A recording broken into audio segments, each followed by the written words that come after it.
2022 के विधानसभा चुनाव में कांग्रेस को पटखनी देने के बाद बीजेपी अब उन बूथ पर भी वोटर्स में सेंधमारी की जुगत में है जिन जिन पर कांग्रेस को बहुमत मिला। उधम सिंह नगर और हरिद्वार दो ऐसे जिले हैं जहां पर आने वाले दिनों में बीजेपी नेताओं की एक्टिविटी और तेज हो सकती है और इसकी वजह है दो जिलों में बीजेपी सबसे ज्यादा बूथों पर पीछे रही।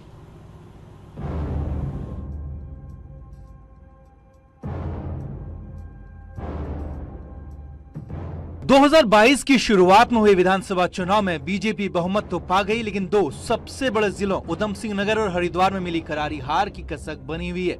अब निकाय चुनाव हैं तो उसके बाद लोकसभा चुनाव भी, तो ऐसे में बीजेपी ने उन बूथों को टारगेट किया है जहां कांग्रेस मजबूत होकर उभरी है और इसके लिए बीजेपी ने सभी 70 विधानसभाओं से हारे हुए बूथों का डेटा कलेक्ट किया है। पहले फेज में बीजेपी ने हारे हुए 1700 बूथों को चिन्हित किया।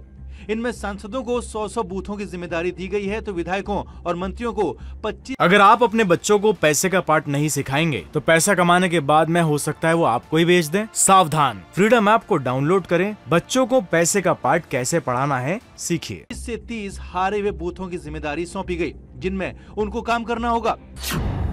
2022 के विधानसभा चुनाव में जिन बूथों पर बीजेपी कांग्रेस से पीछे रही उनमें सबसे ज्यादा हरिद्वार में 956 बूथ हैं, वहीं उधम सिंह नगर में बीजेपी 700 बूथों पर कांग्रेस से पीछे रही। इसके साथ देहरादून में 571, उत्तरकाशी में 267, अल्मोड़ा में 338, पौड़ी में 221, पिथौरागढ़ में 297 और टिहरी में 448 बूथों पर बीजेपी कांग्रेस से पीछे रही।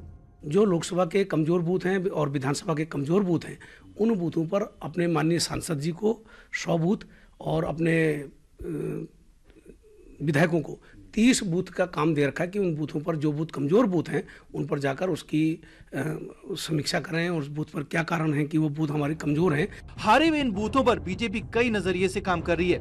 इन बूथों पर हारने के कारण तलाशे जा रहे हैं और बूथ कमेटियों की समीक्षा कर उन्हें मजबूत किया जा रहा है। अभी से उस बूथ पर क्या कारण रहे, किस कारण से हम बूथ नहीं जीत पाए, उसके लिए हम अभी से वहाँ बूथ समिति को सशक्त करना, उस बूथ पर जो सामाजिक समीकरण है उन समीकरणों के आधार पर उन लोगों को अपने से जोड़ना।